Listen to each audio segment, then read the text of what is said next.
Fala, estudantes e futuros aprovados do Enem! Sejam muito bem-vindos a mais uma daquelas nossas revisões intensivas e de altíssimo rendimento. Hoje o nosso foco absoluto é dominar a sintaxe de um jeito estratégico para as provas. O objetivo aqui é simplesmente desmistificar um daqueles temas que costumam dar calafrios na galera na hora H, a transitividade verbal. A ideia é pegar essa gramática toda e transformar numa verdadeira ferramenta a nosso favor. Bora lá? A grande dúvida que bate em quase todo mundo é bem direta. Como a gente consegue largar aquela decoreba cansativa de regras prontas e passar a resolver exercícios complexos de gramática com confiança? Olha, a resposta definitivamente não está em engolir o dicionário. A verdadeira sacada é entender como as palavras se comportam na prática, ali no meio do texto e do discurso. O nosso roteiro de estudo de hoje está bem amarrado. A gente começa com os conceitos básicos de transitividade, passa para a visão funcionalista, que é a queridinha das bancas, depois vamos para a nossa estratégia de resolução e aí fechamos com a oficina prática, resolvendo exercícios passo a passo. Então, partindo para o nosso ponto número 1, os conceitos básicos de transitividade. A gente pode imaginar a transitividade verbal quase como se fosse uma ponte. Os verbos transitivos são aqueles verbos de ação que, sozinhos, simplesmente não dão conta do recado. Eles precisam obrigatoriamente de um complemento para transmitir um sentido completo e lógico. Se alguém chega do nada e fala "minha mãe comprou", a frase fica solta no ar, incompleta, não é verdade? Imediatamente vem a pergunta na nossa cabeça: tá, mas comprou o quê? Sem esse complemento, a ponte cai e a comunicação falha. E dentro dessa grande família de verbos que exigem complemento, nós temos três tipos, três sabores principais. O que vai ditar as regras do jogo aqui é se existe ou não uma preposição conectando o verbo ao objeto.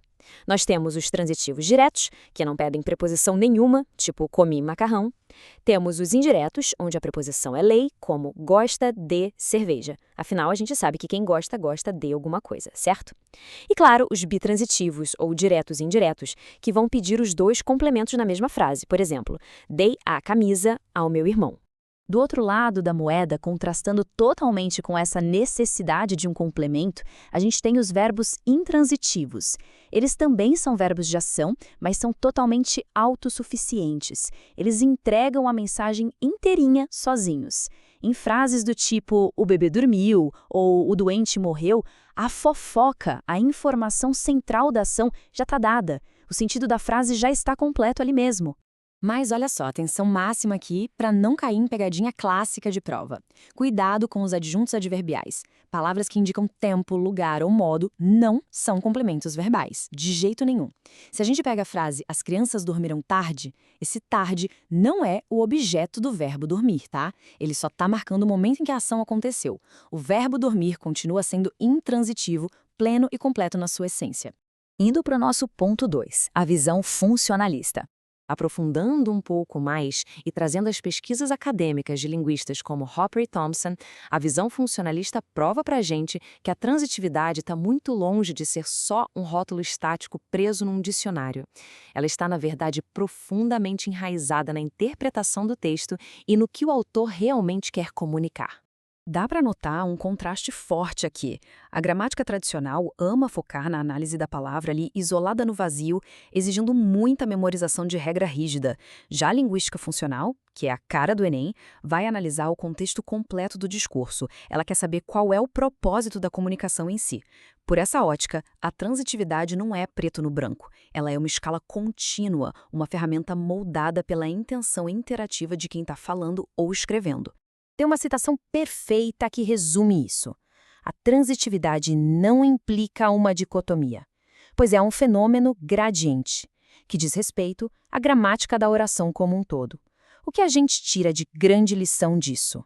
Que não é só um botão de liga e desliga dividindo tudo em transitivo e intransitivo. O contexto da frase, quem pratica a ação, o nível de impacto, tudo isso influencia.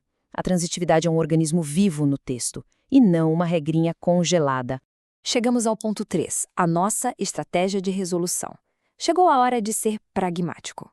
A gente preparou um método de 3 passos que é praticamente a prova de falhas para qualquer análise sintática segura. Passo 1, isola o verbo da frase. Passo 2, pergunta quem antes do verbo para descobrir o sujeito. E o passo 3, que é o momento de brilhar, logo depois do verbo, a gente faz a pergunta o que ou de quê. A resposta que o verbo devolve revela na hora a transitividade dele. Mas calma lá. Antes mesmo de aplicar os 3 passos, tem uma dica de ouro de professor aqui. Um verdadeiro passo zero. Apenas verbos de ação podem ser classificados como transitivos ou intransitivos, ok? Se o verbo está apenas marcando um estado ou uma qualidade, como os famosos ser ou estar, ele é um verbo de ligação. E aí a regra de transitividade simplesmente não se aplica, a gente nem começa a testar. E para fechar com chave de ouro, parte 4, exercícios passo a passo. Agora é a hora da verdade. Vamos aplicar essa nossa estratégia numa lista de exercícios clássica, para treinar a nossa mente a sempre fazer as perguntas certas na hora da prova. Bora destrinchar alguns casos. Pegando a primeira frase como exemplo, Carlos vendia livros. Isolamos o verbo de ação ali no meio, vendia. Quem vendia? O Carlos, o nosso sujeito. Agora o teste crucial para achar o complemento.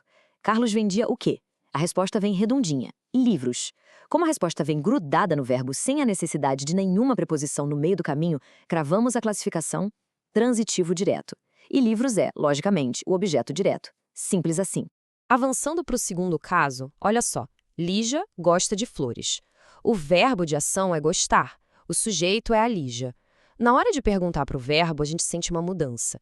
Quem gosta, obrigatoriamente gosta de alguma coisa.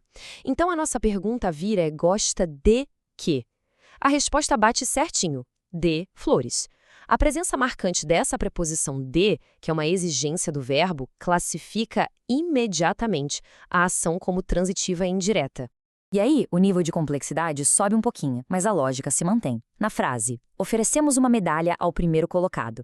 O verbo oferecer exige que a gente faça 2 perguntas. Oferecemos o quê? Uma medalha. Achamos objeto direto, sem preposição. Mas oferecemos a quem? Ao primeiro colocado. Achamos objeto indireto, marcado pela preposição a. O verbo exigiu as 2 informações de uma vez só, ou seja, é transitivo direto e indireto. Para fechar a prática, muito cuidado com essa casca de banana. O menino sumiu até a hora do jantar. O nosso verbo de ação é sumir. Se a gente tentar perguntar o menino sumiu de quê ou sumiu o quê, percebe que não faz o menor sentido? A ação de sumir está completa nele mesmo. Toda expressão até a hora do jantar é só para marcar o tempo que essa ação durou. É um adjunto adverbial temporal puro. Não está complementando o verbo de forma alguma. Logo, o verbo sumir aqui é perfeitamente intransitivo. Conferindo o nosso gabarito, fica super nítido aplicar um método lógico e seguir o passo a passo de isolar o verbo e fazer as perguntas certas nos salva de qualquer complicação. É a nossa grande saída estratégica para nunca mais depender de decoreba na hora de uma prova decisiva. O grande resumo da nossa revisão se concentra nesta ideia. O grau de transitividade de uma oração reflete como o falante estrutura o seu discurso para atingir seu propósito comunicativo. A gramática não é uma inimiga cheia de regras. Ela é uma ferramenta incrível para decodificar a comunicação. Entender como uma ação transita numa frase é entender a intenção profunda por trás daquele texto. E é exatamente esse nível de interpretação que as grandes provas avaliam.